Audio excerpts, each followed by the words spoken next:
6 মাস plus বেবির জন্য পুষ্টিতে ভরপুর একটা রেসিপি আপনাদের সঙ্গে শেয়ার করতে চলেছি। আশা করছি আজকের ভিডিওটি আপনাদের কাছে ভালো লাগবে, তাহলে দেখতে থাকুন। হ্যালো এভরিওয়ান, আসসালামু আলাইকুম। কেমন আছেন সবাই?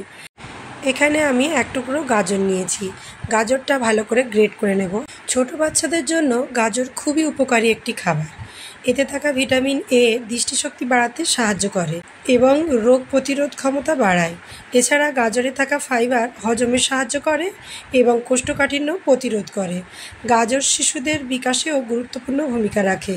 গাজরে থাকা বিটা ক্যারোটিন ভিটামিন এতে রূপান্তরিত হয়, যা চোখের জন্য ভালো। আমি আমার ছোট্ট সোনাকে ফিল্টারের জল খাওয়াই। আপনারা চাইলে জলকে ফুটিয়ে ফিল্টার করে নিতে পারেন।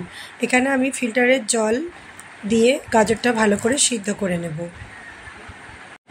এখানে আপনারা চাইলেও আরও 2-1টা সবজি অ্যাড করতে পারেন, কিন্তু আমার ছোট বেবিকে আমি একটাই দিচ্ছি। তার কারণ ডাক্তার বলেছেন যে ওদের হজম শক্তি এখন খুবই দুর্বল, তো আস্তে আস্তে সব খাবার শুরু করাতে। তাই আমি এখানে একটাই সবজি দিচ্ছি, সেটা হচ্ছে গাজর। আর এখানে আমি সুজিটা ভালো করে শুকনো কড়াই এভাবে নেড়ে নিচ্ছি। সুজি ছোট বাচ্চাদের জন্য একটি উপকারী খাবার।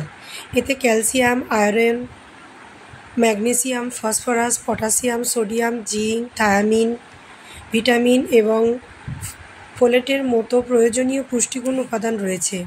এছাড়া সুজিতে কার্বোহাইড্রেটও রয়েছে, যা শিশুদের জন্য দ্রুত শক্তির উৎস হিসেবে কাজ করে। আবারও আমি সুজিটা গাজরের সঙ্গে একসঙ্গে মিলিয়ে আমি এভাবে 10 মিনিটের মতো সিদ্ধ করে নেব। তো 1 বছরের নিচের বাচ্চাকে কিন্তু কোনো মতে লবণ আর চিনি দেওয়া উচিত নয়। তো দেখুন, আপনারা চাইলে এই পর্যায়ে বাচ্চাকে খাইয়ে দিতে পারেন, কিন্তু আমার বাচ্চা একদম লিকুইড ধরনের খায়, তাই আমি এটা ব্লেন্ডারে ব্লেন্ড করে নেব। এই খাবারটা আপনারা বাচ্চাদের লাঞ্চ বা ডিনারে দিতেই পারেন। তো এইরকম আরও ভিডিও পেতে যদি আপনারা চ্যানেলে নতুন হয়ে থাকেন, অবশ্যই করে চ্যানেলটা সাবস্ক্রাইব করে পাশে থাকা বেল অপশনটি অল করে রাখবেন, যাতে করে এই রকম ভিডিও আপলোড করার সঙ্গে সঙ্গেই আপনাদের কাছে নোটিফিকেশন চলে যায় আর আপনারা দেখতে পেয়ে যান। আর এই রকম দেখুন কত সুন্দর একটা খাবার হয়ে গেছে। এটা কিন্তু বেবির জন্য খুবই উপকারী। রেসিপিটি যদি ভালো লাগে তাহলে অবশ্যই একটা লাইক করবেন, নতুন মায়েদের সঙ্গে শেয়ার করবেন। ধন্যবাদ সকলকে।